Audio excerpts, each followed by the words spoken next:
बच्चों, happy mathematics to you all. जैसा कि आपको पता है लास्ट वीडियो से हमने जो चैप्टर स्टार्ट किया है वो है सिमिलर ट्रायंगल। सिमिलर ट्रायंगल में हमने सीखा कि सिमिलैरिटी क्या चीज़ होती है, कैसे उसमें दो फिगर की साइड्स के रेशोज सेम किए जाते हैं। तो जो रेशोज सेम करते हैं हम ट्रायंगल्स में, उसके लिए एक थ्योरम हमारी बहुत हेल्प करती है और वो है बेसिक प्रोपोर्शनैलिटी थ्योरम। तो आज जो थ्योरम हम सीखने जा रहे हैं वो है बेसिक प्रोपोर्शनैलिटी थ्योरम। ये थ्योरम सिमिलैरिटी को प्रूव करने में हमारी हेल्प करती है क्योंकि ये रेशोज से रिलेशन बताती है हमारा। दूसरी चीज़, एग्ज़ाम में ये थ्योरम डायरेक्टली पूछी जाती है, तो वहाँ पे अगर हमें इस थ्योरम का स्टेटमेंट और इसका प्रूफ याद है तो हम सारे के सारे मार्क्स ईजिली स्कोर कर सकते हैं। तो इसलिए ये थ्योरम हमारे लिए काफ़ी इम्पॉर्टेंट थ्योरम है, ध्यान से समझनी है और पूरी की पूरी अच्छे से समझ के आपको लर्न करनी है। थ्योरम क्या कहती है पहले वो पढ़ते हैं। कह रहे हैं कि if a line is drawn parallel to one side of a triangle, तो ये जो ट्राइंगल है ABC, इसमें एक DE लाइन मैंने खींची जो BC के पैरेलल है। अदर टू साइड्स को to intersect the other two sides in distinct point, इसका मतलब है कि अदर साइड्स हो गई AB और AC और उनको जिन डिस्टिंक्ट पॉइंट पे कट कर रही है, AB को D पे और AC को E पे।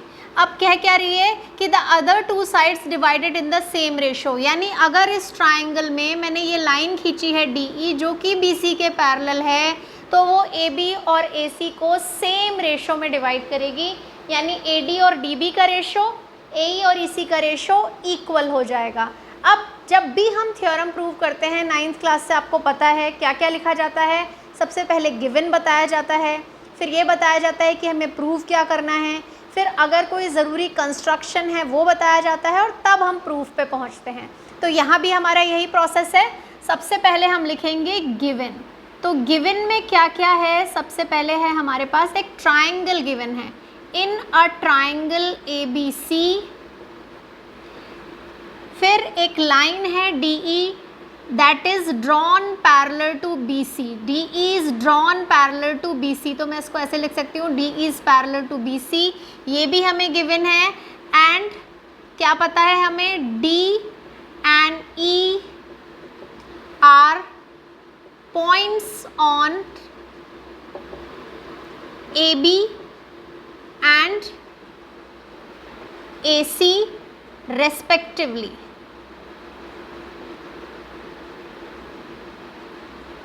तो ये सारी इंफॉर्मेशन हमें इस थ्योरम में गिवन है। क्या क्या, एक ट्राइंगल जिसमें एक लाइन DE जो है वो BC के पैरेलल है और D और E पॉइंट की लोकेशन कहाँ है, D पॉइंट की लोकेशन है AB पे और E पॉइंट की लोकेशन है AC पे। तो ये हो गया हमारा गिवन। गिवन के बाद आता है टू प्रूव। अब हमें प्रूव क्या करना है, प्रूव करना है हमें कि AD और DB का रेशो AE और EC के रेशो के इक्वल है, ये चीज़ हमें प्रूव करनी है। तो ये टू प्रूव में लिखी जाएगी। इसके बाद आएगा कि हमें किन किन कंस्ट्रक्शंस की ज़रूरत है।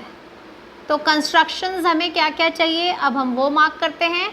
तो देखिए ध्यान से, कंस्ट्रक्शन बहुत ही इम्पॉर्टेंट पार्ट है इस प्रूफ का। सबसे पहले हमें B को E से ज्वाइन करना है, तो एक कंस्ट्रक्शन हमारा हो गया जॉइन BE।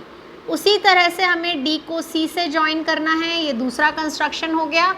तीसरा कंस्ट्रक्शन है ये जो D पॉइंट है, इससे मैं AC साइड पे एक परपेंडिकुलर ड्रॉप करूँगी।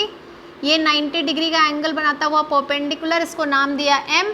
और सिमिलरली E से AB पे हम एक परपेंडिकुलर ड्रॉप करेंगे, तो ये जो परपेंडिकुलर है इसका नाम हो जाएगा EN।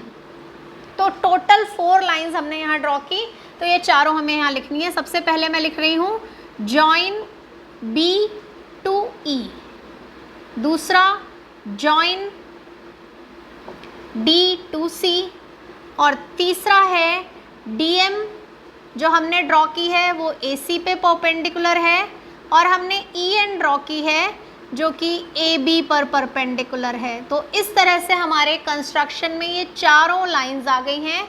तो ये कंस्ट्रक्शन हो गया। अब हमारे ये तीनों पॉइंट के बाद अब हम प्रूफ पे आते हैं।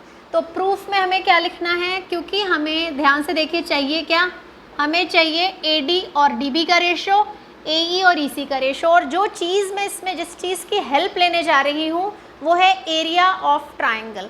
तो मान लीजिए एक ट्राइंगल लिया मैंने ADE, दिख रहा है ना कौन सा ट्राइंगल है, ये ए से लेके डी और ई, ये ट्राइंगल जो है, मान लीजिए मैं इसके एरिया की बात करती हूँ, तो देखिए एरिया ऑफ ट्राइंगल को लिखने का हमारा एक शॉर्टकट तरीका होता है। जैसे area of triangle A D ई लिखना है तो उससे मैं शॉर्ट फॉर्म में ऐसे एरिया लिखा और यहाँ लिख दिया ए डी ई। और एरिया ऑफ ट्राइंगल का फॉर्मूला होता है half into base into height. तो ये जो ट्राइंगल है इसमें हाफ बेस क्या हो जाएगा, अब देखिए सिचुएशन दो है और हमें दोनों ही काम में लेनी है। पहली बार में हम ADE में बेस लेंगे AD को, और अगर हम AD को बेस ले रहे हैं तो उसकी हाइट हो जाएगी EN। तो यहाँ मैंने लिया half into AD into EN। हालांकि मुझे इसी ट्राइंगल का एरिया दोबारा जब ज़रूरत पड़ेगा तो मैं इसमें अगली बार जो बेस लूँगी वो AE को लूँगी, और अगर मैं बेस AE को लूँगी तो फिर जो हाइट है वो DM हो जाएगी। तो इस तरह जिसको हम बेस ले रहे हैं अकॉर्डिंगली जो उसकी करस्पॉन्डिंग हाइट होती है हमें वो लेनी होती है। तो जो चीज़ हमारे पास सबसे पहले तैयार हुई वो ये कि area of triangle ADE is equals to half into AD into EN। ये है हमारा पहला रिजल्ट। और इस ADE के बाद जो दूसरा ट्राइंगल जिसका मुझे एरिया चाहिए वो होगा BDE ट्राइंगल। ये वाला ट्राइंगल, ये वाला ट्राइंगल क्यों ले रही हूँ, क्योंकि मुझे पता है AD के नीचे मुझे DB साइड चाहिए, तो जो DB बेस है वो मुझे इसी ट्राइंगल में मिलने वाला है। तो इसलिए मैं इसके नीचे लिख सकती थी, लेकिन आपको पता है मेरे पास जगह कम है इसलिए मैं इस तरह लिख रही हूँ। पर आप ये सारी चीज़ें एक के बाद एक लाइन में लिखें तो ज़्यादा बेटर रहता है। तो अब हम जो ट्राइंगल का एरिया लेने जा रहे हैं वो है एरिया ऑफ ट्राइंगल BDE। इसका एरिया क्या हो गया, again half into base into height, लेकिन अब की बार जो इसमें बेस लेना है वो है BD। और अगर हमने BD बेस लिया तो हाइट क्या होगी, तो अब ध्यान से देखिए इसकी हाइट भी EN ही होगी, क्योंकि आपने छोटी क्लास में पढ़ा है ट्राइंगल अक्यूट एंगल ट्राइंगल हो जैसा कि ADE था, तो जो एल्टीट्यूड होता है यानी हाइट होती है वो ट्राइंगल के अंदर होती है। लेकिन अगर हमारा ट्राइंगल ऑब्ट्यूज एंगल ट्राइंगल हो जैसे कि BDE है, किस तरीके का दिख रहा है, कुछ इस तरह का ऑब्ट्यूज एंगल ट्राइंगल दिख रहा है।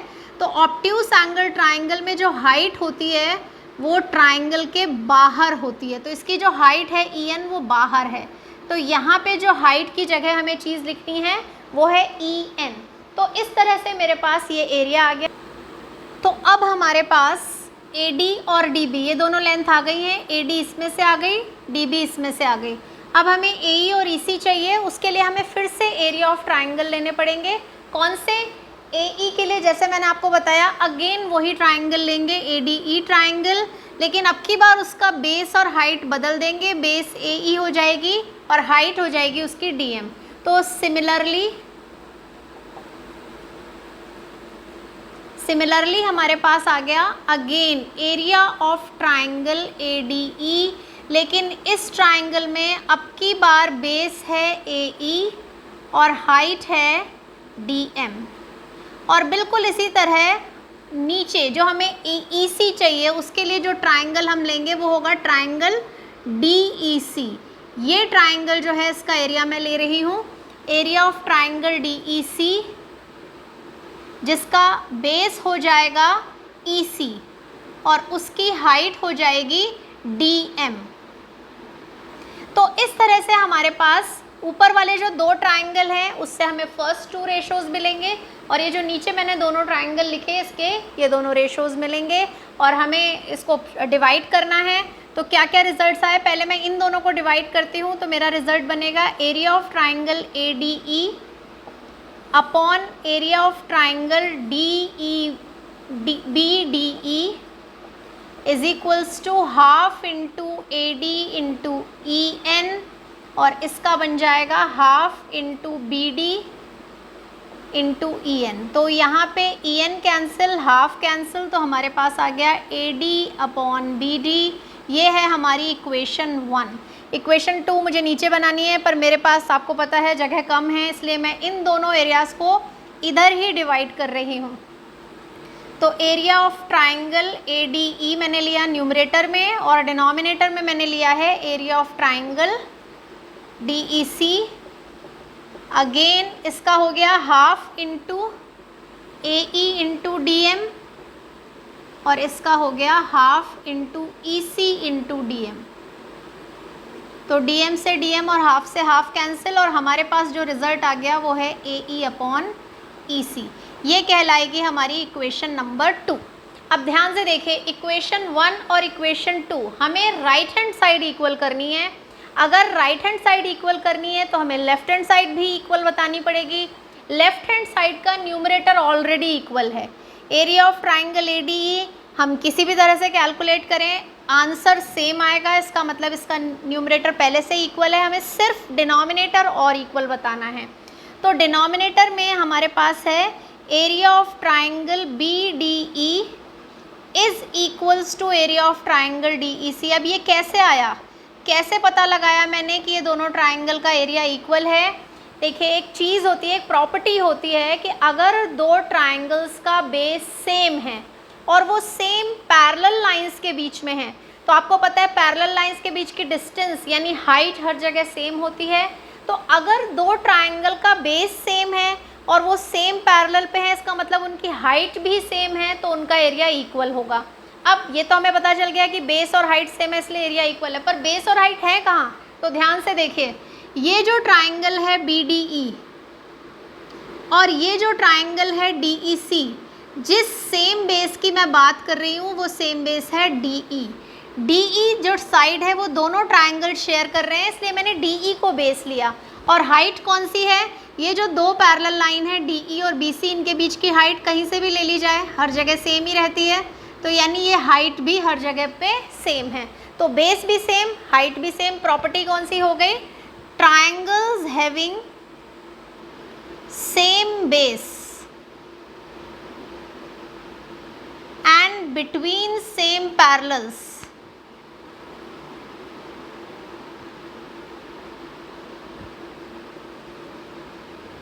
are equal in area।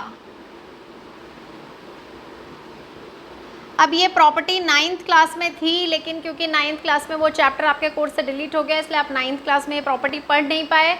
पर ये प्रॉपर्टी आगे के लिए आपको हमेशा याद होनी चाहिए।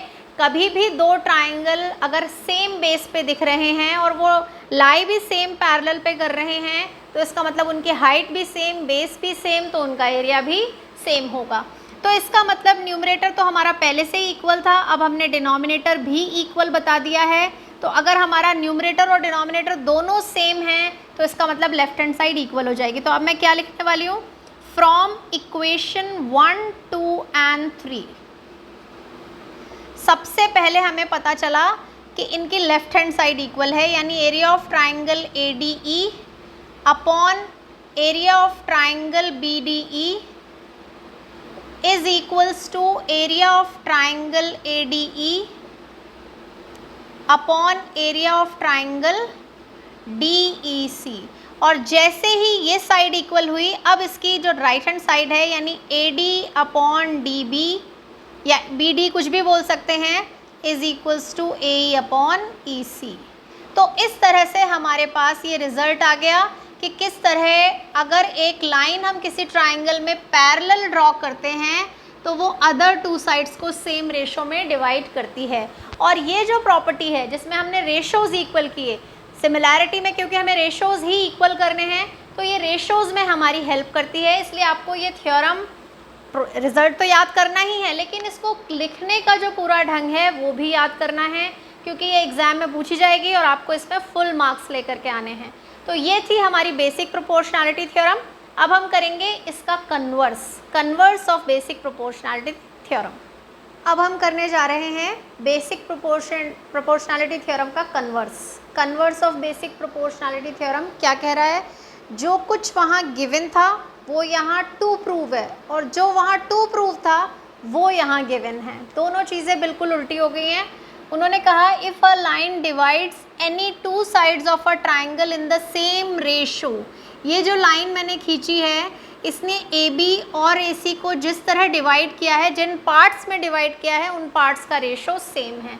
तो सबसे पहले मैं गिवन में क्या लिखूँगी कि ए डी और डी बी का रेशो ए ई और ई सी के रेशो के इक्वल है। ये बात हमें गिवन है, इसलिए मैंने इसको इक्वेशन नंबर 1 कह दिया। अब गिवन है तो प्रूफ क्या करना है? जो वहाँ गिवन था कि D E is parallel to B C, ये वहाँ गिवन था, यहाँ पे हमें वो प्रूव करना है। तो क्या लिखेंगे टू प्रूव में, to prove D E is parallel to B C. तो इस तरह से गिवन और टू प्रूव ने अपनी पोजीशन बदल ली। कंस्ट्रक्शन हम यहाँ कोई कर नहीं रहे और जो कर रहे हैं वो हम प्रूफ में ही लिखेंगे। सबसे पहले क्या लिखेंगे कि हम ये मान लेते हैं, वो कह रहे हैं कि ये जो डी ई है ये बी सी के पैरेलल प्रूव कर रही है, हम मान लेते हैं कि डी ई बी सी के पैरेलल नहीं है, यानी हम इसको कॉन्ट्रडिक्शन से करने वाले हैं।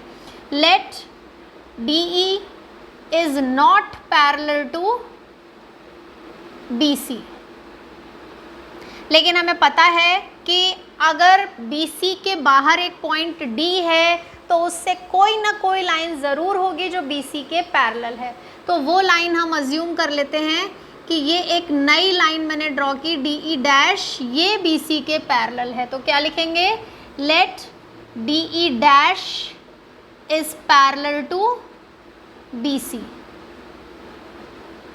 अब अगर ये पैरेलल है तो ये बीपीटी को फॉलो करेगी, क्योंकि किसी भी ट्राइंगल में एक लाइन अगर किसी ट्राइंगल की साइड के पैरेलल है तो वो बीपीटी बनाएगी। तो हम क्या लिखेंगे, in triangle A B C D E dash is parallel to B C, so A D upon D B BPT से किसके इक्वल हो गया है, A E dash upon E dash C के इक्वल हो गया है by basic proportionality theorem, Thales theorem भी कहते हैं इसको। तो इस तरह से हमारे पास ये रिजल्ट आ गया। अब ध्यान से देखिए, इक्वेशन 1 जो है हमारी जो गिवन है उसके हिसाब से A D upon D B A E upon E C के इक्वल है, और इक्वेशन 2 के हिसाब से वही A D upon D B A E dash upon E dash C के इक्वल है। यानी दोनों इक्वेशन की लेफ्ट हैंड साइड इक्वल है तो दोनों की राइट हैंड साइड भी इक्वल होगी। तो फ्रॉम इक्वेशन 1 एंड 2 क्या रिजल्ट आ गया हमारे पास, A E upon E C is equals to A E dash upon E dash C. अब हम एक ट्रिक यूज़ करने वाले हैं, मैं इसमें दोनों तरफ +1 करने वाली हूँ, ए ई अपॉन ई सी +1 और A E dash upon E dash C +1। हमें पता है दो रेशोज़ अगर इक्वल हैं तो उनमें कुछ भी ऐड, सब्ट्रैक्ट, मल्टीप्लाई, डिवाइड कर दो, वो रेशोज़ इक्वल ही रहते हैं। तो इसका मतलब अब हम इसे सॉल्व करेंगे। तो इसमें मैंने एलसीएम लिया ई सी, तो इसका न्यूमरेटर हो गया A E plus E C, और इसमें एलसीएम है ई डैश सी, तो इसका न्यूमरेटर हो गया A E dash plus E dash C. अब ध्यान से देखिए, ए ई और ई सी मिलके ए सी साइड बना रहे हैं, तो इसकी जगह आ जाएगा ए सी अपॉन ई सी। और बिल्कुल सिमिलरली ए ई डैश तक और ई डैश से सी तक ये दोनों मिलके भी ए सी ही बना रहे हैं, तो यहाँ पे आ गया ए सी अपॉन ई डैश सी।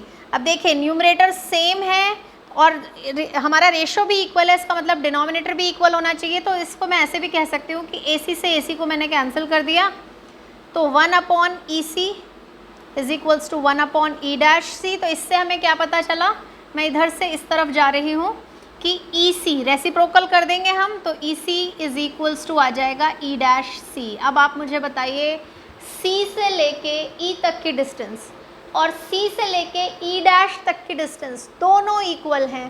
कैसे इक्वल होंगी, अगर ई डैश ई को कोइंसाइड करेगा तभी ये इक्वल हो सकती हैं, अदरवाइज ये इक्वल नहीं हो सकती। तो हमारा रिजल्ट क्या बना, सो ई डैश विल कोइंसाइड